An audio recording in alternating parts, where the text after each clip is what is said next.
एकता की ताकत। बच्चे एक साथ खेल रहे थे। डीजे एक कुर्सी को मेज के पास खिसकाने की कोशिश कर रही थी। कुर्सी का वजन ज्यादा था। अकेले वह उसे हिला भी नहीं पा रही थी। तभी नानी कमरे में दाखिल हुई। उन्होंने देखा कि डीजे किस कोशिश में लगी हुई थी। वे मुस्कुराई। नानी बोली, आओ बच्चों, मैं तुम्हें चंचू नाम की चींटी की कहानी सुनाती हूँ। वह वुडवर्ल्ड जंगल में रहती थी। यह कहानी तुम्हें समझाएगी कि जब हम सब मिलकर काम करते हैं, तब कठिन से कठिन काम भी चुटकी बजाते ही पूरा हो जाता है। चंचू चींटी अपने दोस्तों के साथ वुडवर्ल्ड जंगल के एक मोहल्ले में रहती थी।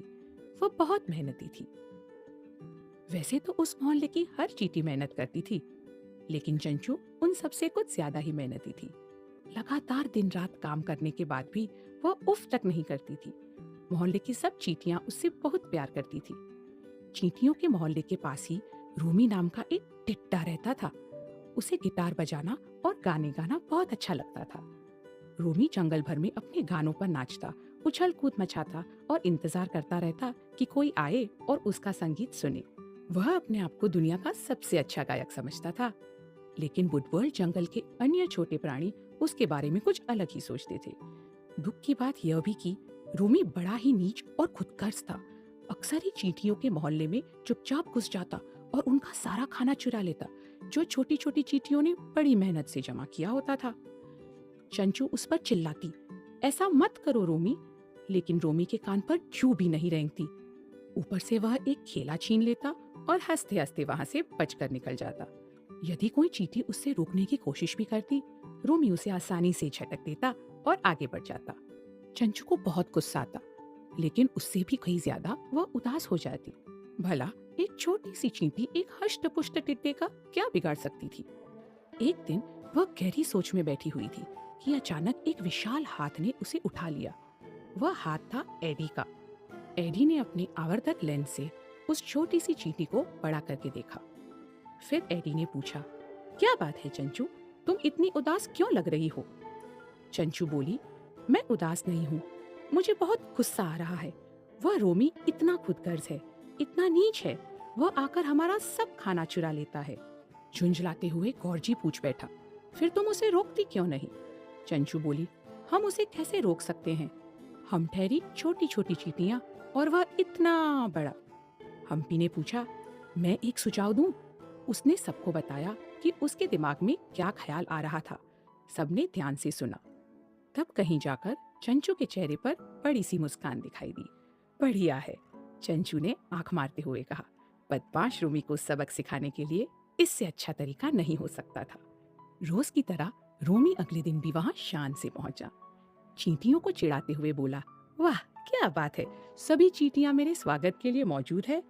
चंचू गुस्से से दांत भींचने लगी। अच्छा, अब समझा, तुम सब मेरा गाना सुनना चाहती हो। माफ करना, आज मेरे पास वक्त नहीं है, क्योंकि मुझे एक बड़े शो के लिए जाना है। इतना कह रोमी वहां से निकलने को हुआ, लेकिन चींटियों ने उसका रास्ता रोक दिया। रोमी बोला, तुम सब एक तरफ हटो, मुझे जाने दो। चंचू बोली, आज तुम्हें इतनी आसानी से नहीं जाने देंगे, पहले तुम हमारा प्रदर्शन देखो। चंचू ने जोर से सीटी बजाई और हजारों चींटियां एक सेना की तरह परेड करती हुई आ गई। रोमी इतनी सारी चींटियों को देखकर चौंक गया। वुडवर्ल्ड जंगल के हर कोने से चींटियां निकलती चली आ रही थी। देखते ही देखते रोमी के सामने चींटियों की एक मजबूत दीवार खड़ी हो गई।